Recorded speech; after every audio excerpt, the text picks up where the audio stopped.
doctors, welcome to our channel Medico Swami. Today we will be discussing about homeopathic medicine Antimonium crudum. Common name is sulphide of antimony. Doctor Caspari ने इस medicine को prove किया था। इसका chemical formula है Sb2S3। एंटीम crude एक पॉलीक्रस्ट remedy है। इस मेडिसिन को रेस ऑफ स्वाइन से कंपेयर किया गया है, जैसे आर्सेनिकम एल्बम को हॉर्स से और पल्साटिला को शिप से। और स्वाइन मतलब क्या? स्वाइन मतलब पिग। जैसे कि हमने पिग को देखा है, वो एक जगह पड़ा रहता है, पानी में तो पानी में, धूप में तो धूप में। उसकी स्किन कितनी ज़्यादा अनहेल्दी होती है, एकदम फैटी होता है, बहुत ज़्यादा गंदा सा दिखता है। सेम एंटीम क्रूड का पेशेंट दिखता है जैसा पिग दिखता है, इसीलिए उसको कंपेयर किया गया है पिग के साथ। जैसे ही हम पिग के पास जाएंगे तो वो हमसे दूर भागता है। सेम बच्चा भी होता है, तुम उसे देखो भी मत, उसे छुओ भी मत, उसकी तरफ भी मत जाओ, वो तुमसे दूर जाएगा। अब अगर हम बात करें कॉन्स्टिट्यूशन की, तो एंटीम क्रूड मेनली चिल्ड्रन और यंग पीपल पर बहुत अच्छे से काम करती है, जिनकी बॉडी में फैट बहुत जल्दी और एकदम अनहेल्दी ग्रो कर रहा है। ओल्ड पीपल को मॉर्निंग डायरिया होता है, सोरा और साइकोसिस इसके बैकग्राउंड में होते हैं। अब रही बात इसके थर्मल की, तो आज तक ये कहीं पर भी डिसाइड नहीं हो पाया है कि एंटीम क्रूड का जो पेशेंट है वो हॉट है या कोल्ड है। डायथिसिस, रूमेटिक और गाउटी रहती है। जो पेशेंट रहेगा उसके रूमेटिज्म और गाउट की प्रॉब्लम बहुत ज़्यादा रहेगी।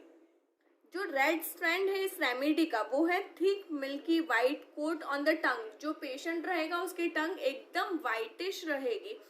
जो पेशेंट रहेगा उसे एवर्जन टू बाथिंग होता है, नहाना बिल्कुल उसे पसंद ही नहीं, और ठंडे पानी से तो वो कतई नहीं नहाएगा। जैसे जैसे सिम्टम्स रीअपियर होते हैं तो वो साइड चेंज करते हैं। जैसे आज मुझे पेन हुआ राइट साइड में, तो कल मुझे पेन होगा तो वो लेफ्ट साइड में होगा। सिम्टम्स जब वापस आते हैं तो अपनी साइड को चेंज कर लेते हैं। अल्टरनेट डायरिया और कॉन्स्टिपेशन रहेगा। चाइल्ड को तुम देखो भी मत, छुओ भी मत, कुछ भी मत करो, वो अपना अपना बैठा है, उसे बैठने दो। अब जो माइंड है एंटीम क्रूड का, वो बहुत ज़्यादा इम्पॉर्टेंट है। इसमें डिसअपॉइंटेड लव होता है। उसके बाद जैसे ब्रेकअप हो गया, उसके बाद जो पेशेंट होता है वो इतना ज़्यादा लाइफ से परेशान हो जाता है कि उसे लगता है कि कोई मतलब ही नहीं है इस ज़िंदगी का, मुझे अकेले ही तो रहना है, जो मेरे साथ था वो भी मुझे छोड़ करके चले गया। एकदम सेंटिमेंटल मूड हो जाता है, शेरो शायरिया करने लगता है, टूटे दिल वाला आशिक बन जाता है, वैसा भी हम लोग कह सकते हैं।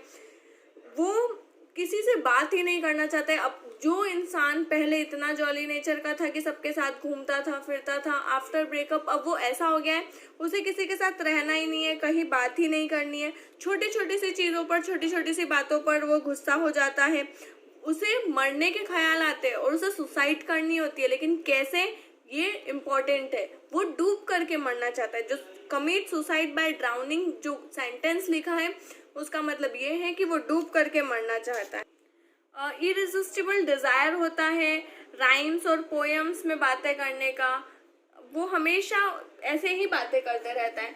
अब जो एक इम्पॉर्टेंट चीज़ है वो ये है कि जो पूर्णिमा की रात होती है उस टाइम पर इसकी सिम्टम्स बढ़ते हैं। हो सकता है उस दिन इसको ड्रिंक करने का मन करे, हो सकता है उस दिन इसको इसके जो ब्रेकअप पार्टनर है, जो एक्स है, उससे मिलने का मन करे, कुछ भी हो सकता है। इसलिए जो कुछ डॉक्टर्स हैं जिन्होंने कुछ रिपर्टरी लिखी है, मून फेसेस, ये सारी चीज़ों को ध्यान रखते हुए लिखी है कि किस पेशेंट का किस दिन क्या हो रहा है। एंटीम क्रूड के पेशेंट को एसिड्स और पिकल, विनेगर, खट्टी सोर चीज़ें खाने की बहुत ज़्यादा डिज़ायर होती है। पर्टिकुलरली एंटीम क्रूड एक्ट करता है हेडेक पर, mouth, throat, stomach, diarrhoea, stool, respiratory organ, skin, बहुत सारी जगहों पर। अब हम लोग देखेंगे चाइल्ड, तो चाइल्ड कैसा होगा? मोटा होगा, थुलथुला होगा, इसकी स्किन एकदम थिक रहेगी, स्लगिश रहेगी, एक्जिमा हो रहा है, कॉन्स हो रहे, वार्ड्स हो रहे, बहुत सारी ज़माने भर की स्किन कंप्लेंट्स हो रही है। लेकिन रेड स्ट्रैंड क्या है?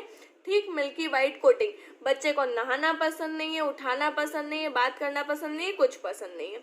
तो this was all about एंटीम crude. इसकी हम लोग जनरल मॉडलिटीज़ देखेंगे तो एग्रावेशन होता है कुछ भी खाने के बाद, ठंडे पानी से नहाने के बाद। जो ये एसिड, सोर, विनेगर, ये सारी चीज़ें ले रहा है, ये सारी चीज़ें इसको एग्रावेशन करवाती है। एम्ब्लियोरेशन इसको सिर्फ और सिर्फ 3 चीज़ों से होता है: गर्म पानी से नहाने से, खुली हवाओं में, और आराम करता है तभी। So this was all about antimonium crudum, an important remedy for best suited to children's. Thanks for watching till the end. Do like, share and subscribe the channel. Please support. Thank you.